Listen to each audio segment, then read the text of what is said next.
In today's video, we're going to be taking a look at a go bag and why it's going to replace your bug out bag.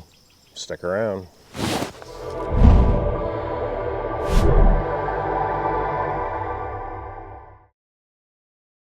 For years, everybody's been talking about bug out bags, bugging out, and of course the fantasy is that you're going to load up a very gigantic backpack, head out to the woods like this, and survive for an indefinite amount of time. And maybe your bug out bag even turns into an inch bag, the I'm never coming home bag. Well, I think a lot of us who have been around this prepper survival community for a while and we're starting to get a little bit older are starting to realize it's probably not going to happen just because of health issues, physical fitness, and just the ability to have all the stuff that you really need to survive. And especially if you have a family, it's going to be even become more difficult. And that's why I'm really gravitating more towards a go bag. And a go bag, in my definition, is basically a do-it-all backpack that is basic. It carries just the basic needs of survival and a few extra items that are going to help me be comfortable and survive, but not necessarily live a lavish lifestyle out in the woods. So it's not a backpacking backpack. It's not a camping backpack.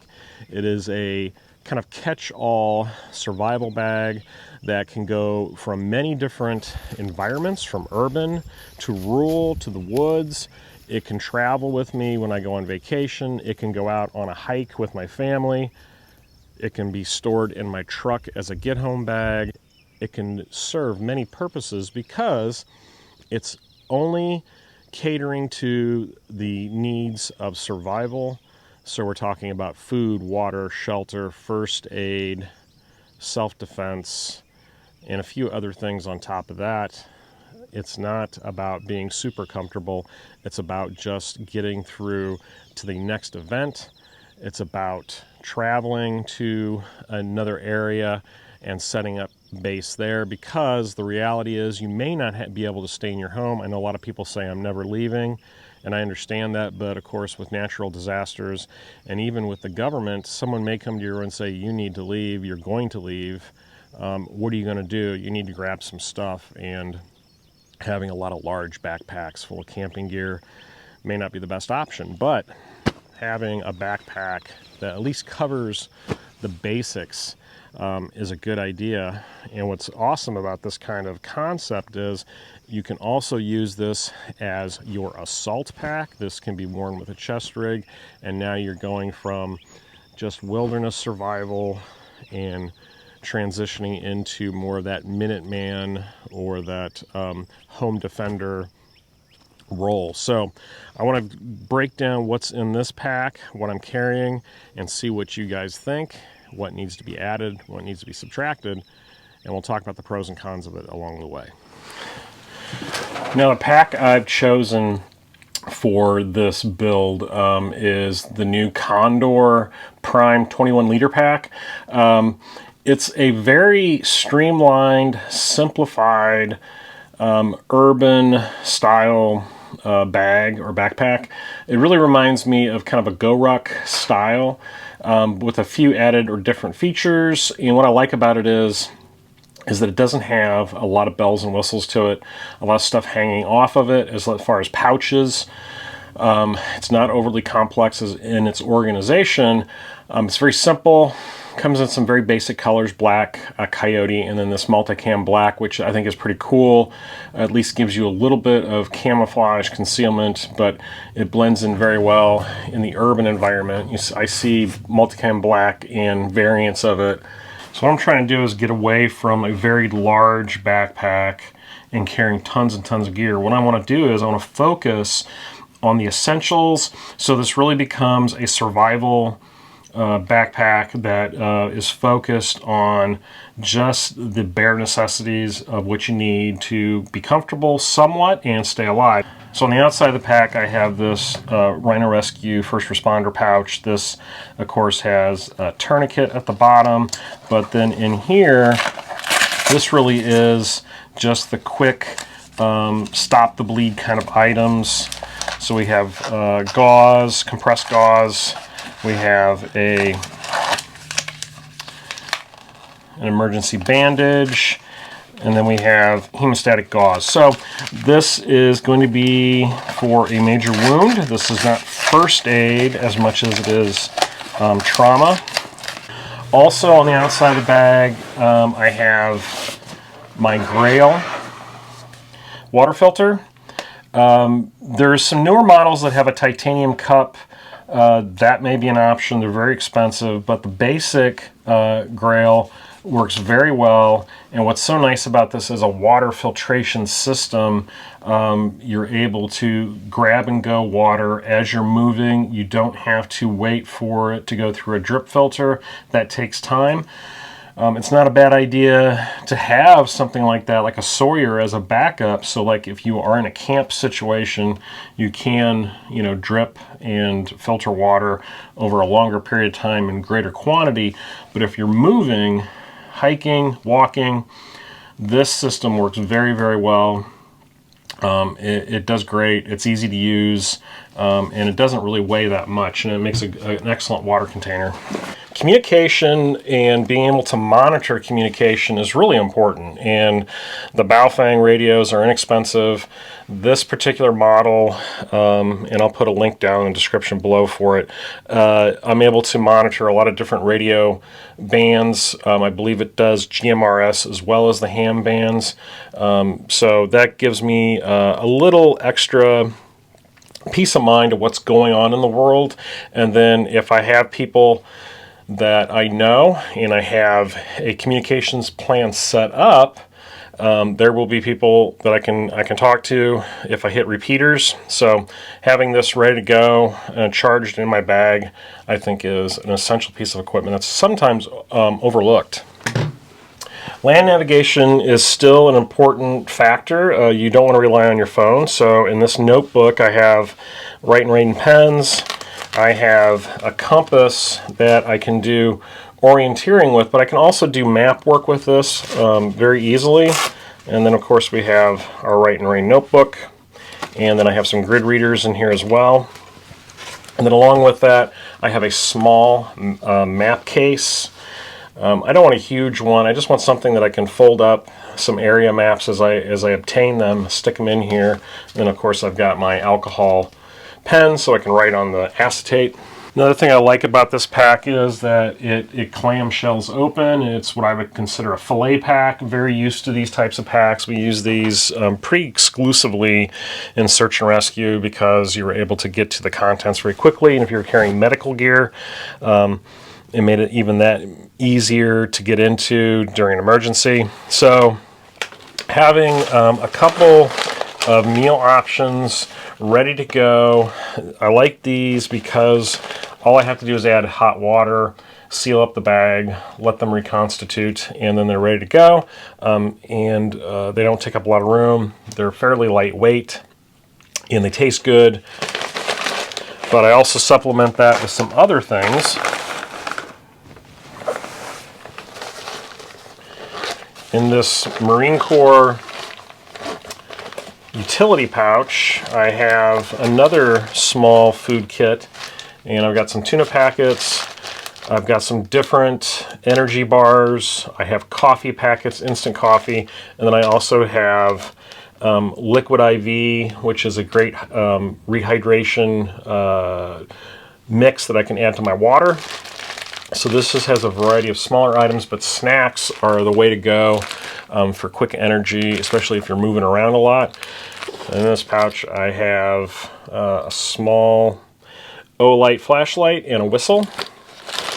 I have my wipes to keep myself clean when I'm out.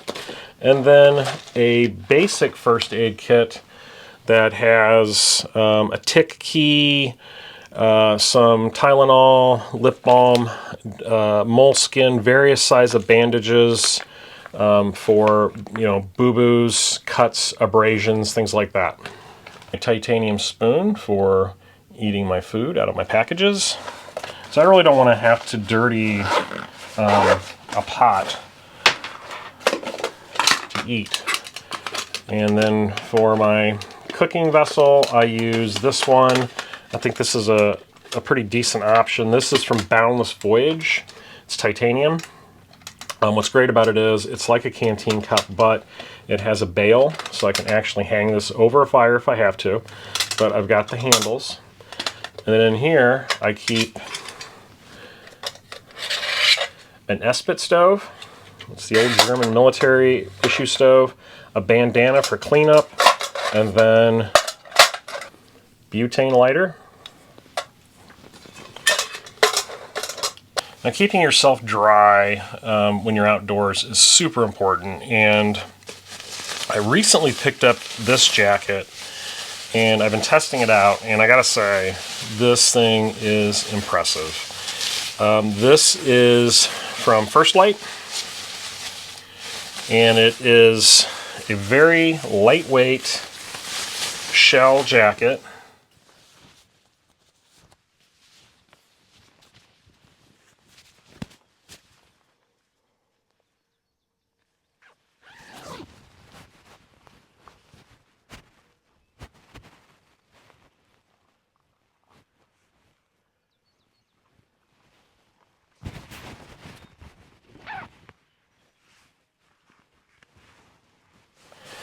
It helps cut the wind.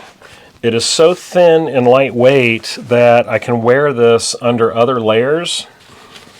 It is certainly not a cheap option, but to me, rain gear can be one of the most important pieces of gear you have. A good rain jacket like this that is lightweight and easily compressible, I think is worth the money that this thing costs. So I'll have a link for that below. Getting into tools, a fixed blade knife, of course, is always going to be in my bag. I prefer a full tang knife. This is from Reef, and this is the new F5 Survival. It is a beefy knife, but it is extremely comfortable in the hand. It's not that heavy. It's actually a very decent all-purpose bushcraft survival knife, so there's a lot I can do with this as a tool. Another essential item I feel is a multi-tool. Multi-tools, you can do so much with them either in urban or wilderness environments, and this Rocktool SK05 multi-tool is a beast. I mean, look at this thing. It is just enormous. But it's really quality. It seems to be very well made. It has great tools. You can actually replace the wire cutters and strippers off of this. Also has a replaceable blade. So this is a file, but it comes with, and this is a little duct tape case that I made for these. It comes with metal and wood saw blades. So fixing or crafting stuff in the field, this is awesome that you actually have replaceable blades. I really like that concept. And everything fits nicely in this case. Of course, it has bits, a lot of different bits. Next is shelter. My shelter system is pretty simple, and I've used it in other videos. I carry it around in a lot of different packs. To me, it's the most versatile, and it really is simply a military-style rain poncho. This particular one I got off of Amazon, and it works very well. It's very similar in size to the military issue ones, but it's easier to find. I've got this in an old British DPM tarp bag, but I've done setup videos on this before. Works extremely well, does double duty, and then when I pair that with a survival blanket like this one, this becomes my ground sheet. This keeps me dry off the ground, and then I put together a small shelter kit. In here I've got bank line. I have a good hunk of 550 cord for my ridgeline. I have bungees that I actually tie out the corners with, and then I have some cheap aluminum stakes. That makes setup of this shelter very quick, very easy, and there's enough coverage to keep me comfortable and out of the weather for a night. course, hydration. We talked about the Grail water filter. This is a 2-liter. It can be a lifesaver in carrying a large amount of water. You just have to be careful with them because they do tend to break, bust, leak. You want to get a good one. And I always like to have one in my pack just in case, so I can fill that up. Of course, gloves. These are just a basic mechanic wear gloves. Always have gloves in my packs. And an often overlooked item is a fleece beanie. This is military issue. This is a very lightweight item, and even in warm weather sometimes your head gets cold, and I don't have any hair anymore, so I've got to have this with me. And when I'm sleeping, if it's a little cool, this will help retain some body heat. And then some illumination items. Got a couple glow sticks for marking things and for also using as an area light. A decent headlamp, your choice what kind you like. I like this particular model just because when I use it, the first light that comes on is a red light, so I'm not giving away myself and my position if I'm trying to hide or be stealthy. Of course, I did discuss or mention a weapon. I like to carry a small 9mm pistol. This is a subcompact. This is from Canik. Great pistol. It works extremely well for me. I keep it in a holster so that when I'm going someplace, I can pull this out of the bag and then put this on my person. I don't like to carry weapons in my bags, but for storage and transport, this laptop sleeve works pretty well for that application. So this Condor 21-liter pack, I think, is a perfect bag for this particular setup that I'm talking about. It's simple. It doesn't have a lot of extra pockets and stuff hanging off of it. It looks very low profile. It reminds me a lot of a GoRuck style backpack. In fact, it has a laptop sleeve like you saw in the video, and I've been using it to carry my work stuff as an EDC bag, but it also, I think, works in this role very well. It's very comfortable, carries well.